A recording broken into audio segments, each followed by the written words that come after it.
নির্বাচন হতে পারে স্যার? এটা তো কেউ বলে নাই এখনো। আলাপ হলে তখন দেখা যাবে কতদিনে হলে ভালো হবে, যেটা আপনারা বলেন। এটা থেকে কারো কোনো এমন না যে এটা আমি এক্ষুনি করে দেবেন, বললে করে দেবেন, কি আছে। যে করলে ভালো হবে কি ভালো হবে না সেটা আপনারা বিচার করেন আগে, নিজেদের চিন্তা করেন কতদিন হলে ভালো হবে। আপনি একজন নোবেল বিজয়ী এবং এক বিশ্ব বরেণ্য ব্যক্তিত্ব, আপনি কি মনে করেন যে এই জাতি কি সারা পৃথিবীতে যে জাতির ভাবমূর্তি ক্ষুণ্ণ হয়েছে, জাতি কি মাথা উঁচু করে দাঁড়াতে পারবে কিনা? যেটা আমি সবসময় বলে আসছি, আবারও বলি,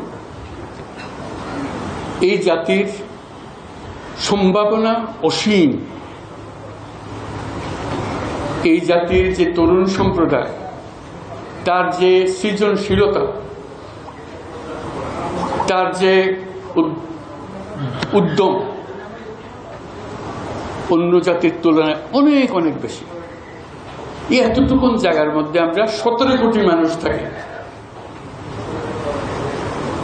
এই 17 কোটি মানুষকে আমরা আরো বহু উপরে নিয়ে যেতে পারি, শুধু এই গুতাগুতি মারামারি খুনাখুনি এটার থেকে বাঁচছে, আর তো কিছু নেই। তো ওরা তো জানেই সবাই কি করতে হবে। কাজে উপর অন্যরা কি মনে করলো সেটা শীতের দুঃখ পাওয়ার চাইতে বড় কথা হলো এতে এসছে।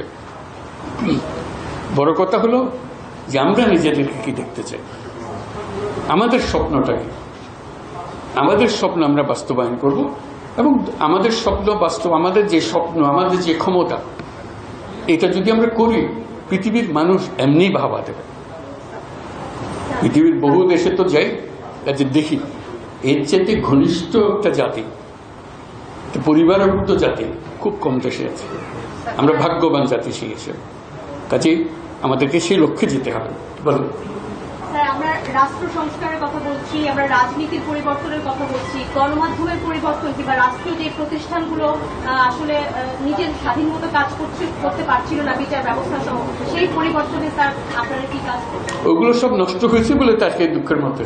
কাজে আপনি এটা যদি পরিষ্কার না করেন আর যাবেন কোথায়, আবার বর্বরতার মধ্যে থেকে গেলেন। কাজে এটা পরিষ্কার করতেই হবে, এটার কোনো বিকল্প নেই। আপনি যতভাবেই বলেন, প্রত্যেকটা জিনিস, এটা এই না যে এই জিনিস নষ্ট হয়ে গেছে, ওরকম না, পুরো জিনিসটাই পচে গেছে। এই পচা জায়গাতে আবার নতুন তত্ত্বটা জাতি আবার তৈরি করতে এবং আমরা পারি। শুধু আমাদের সবাই একত্র হতে পারে, এটা করতে হবে, কঠিন হাত করতে হবে। কঠিন যদি না হন এটা পারবে না।